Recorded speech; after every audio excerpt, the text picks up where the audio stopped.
ചനക്കുടി ചന്തക്കപ്പോകുമ്പോൾ ചന്ദന ചോപ്പുല മിൻകാരി പെണ്ണിനെ കണ്ടീനാൻ ചമ്പേലിക്കാരി മിനിച്ചമീനെ പെണ്ണിനെ കൊട്ടലെ നയുള്ള പിടിക്കണമിനാനെ പെണ്ണിനെ പഞ്ചര പുഞ്ചിരി കട്ടൻ കളിങ്ങിട്ട് കച്ചോട. സമയം കുറെ ആയി. അപ്പൊ ഇവിടെ എന്താ ആള് വെയിറ്റ് ചെയ്തിരിക്കാണ്. സുഖല്ലേ? എന്താ നാട്ടിൽ പോയി വന്നോ?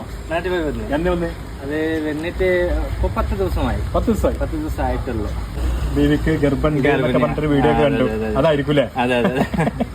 അപ്പൊ ഇല്ല ചെയ്യുന്ന നാട്ടിൽ നടക്കുന്ന കാര്യത്തിൽ വീഡിയോ ആക്കല? എല്ലാ വീഡിയോ ആക്കാം. നല്ല ഇഷ്ടം നമുക്ക് വീഡിയോ ഉണ്ടാക്കണം. അത് നല്ല ഇഷ്ടം. മുബാറക്കിന്റെ മുതലാളി എന്റെ മുതലാളി. ഞാൻ തുടങ്ങുമ്പോ തന്നെ സ്റ്റാർട്ടിങ് തന്നെ എന്റെ കൂടെ ഉണ്ട് തന്നെ.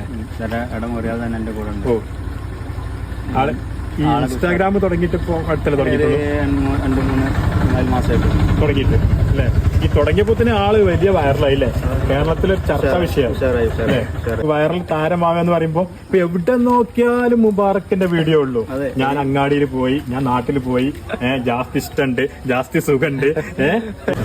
ഞാൻ കുറെ വീഡിയോ ഒക്കെ കണ്ടിട്ടും നിങ്ങളെ ഈ മുതലാളിനെ തന്നെ കണ്ടിട്ടില്ലല്ലോ വീഡിയോയില്. അതെ, നമ്മള് അധികം ജോലി സമയത്ത് ജോലിന്റെ ആദ്യയില് പിന്നെ മുബാറക്ക് ഈ വീഡിയോ ഒക്കെ എപ്പോഴാണ് ചെയ്യുന്നത്? ജോലി സമയത്ത് ജോലിക്കൊപ്പം പോകും അല്ല? ജോലി സമയത്ത് എടുക്കൂലേ? ജോലി സമയത്ത് എടുത്താലേ നമ്മളത് ശരിയാവില്ല.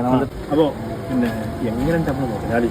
ഓ സാർ, അടിപൊളി തന്നെ. അടിപൊളി. അങ്ങനത്തെ മുതലാളി നമുക്ക് കിട്ടി എന്റെ വായിക്കാം. പ്രത്യേകിച്ച് നമ്മളെ മലപ്പുറം ജില്ല എടവണ്ണപ്പാറ എങ്ങനെയുണ്ട്? സൂപ്പർ, അടിപൊളി അടിപൊളി. അങ്ങനത്തെ പോലെ ഉണ്ടോ? കേരള എല്ലാം നല്ലതാ, പക്ഷെ മലപ്പുറം അടിപൊളി. പിന്നെ അത് നമുക്ക് ഈ മലപ്പുറം ഡിസ്ട്രിക്ട് നല്ല ഇഷ്ടമായ അറിയോ?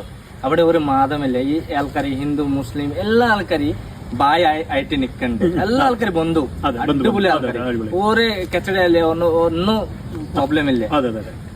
അതുകൊണ്ട് നമുക്ക് മലപ്പുറം അടിപൊളി. അതെ, അതിന് ഉദാഹരണം കാശ്മീരില് പിന്നെ ഒരു പ്രശ്നം ഉണ്ടായിട്ട് പിന്നെ അതുപോലെ തന്നെ മുബാറിനെ കട്ടക്ക് കൊണ്ടു നടക്കുന്ന മുബാറക്കിന്റെ മലയാളി വാഹിദ്. വളരെ സന്തോഷം കേട്ടോ. കാരണം വെച്ചാല് ഇതുപോലത്തെ ഒരു പിന്നെ ആളുകൾ നമ്മൾ കൂടെ ഉണ്ടാകുമ്പോ നമുക്ക് തന്നെ സന്തോഷമാണല്ലോ അല്ലേ? നമ്മളെ പണിയിൽ മുട്ടുന്നില്ല, പണിയിൽ ബുദ്ധിമുട്ടൊന്നും വരുന്നില്ല. മുബാറക്ക് പറഞ്ഞ പോലെ പണിയിലൊരു പ്രശ്നമില്ല, ആ സമയത്ത് വരുന്ന സമയം കഴിയുന്നവരെ പണിയെടുക്കുന്നു.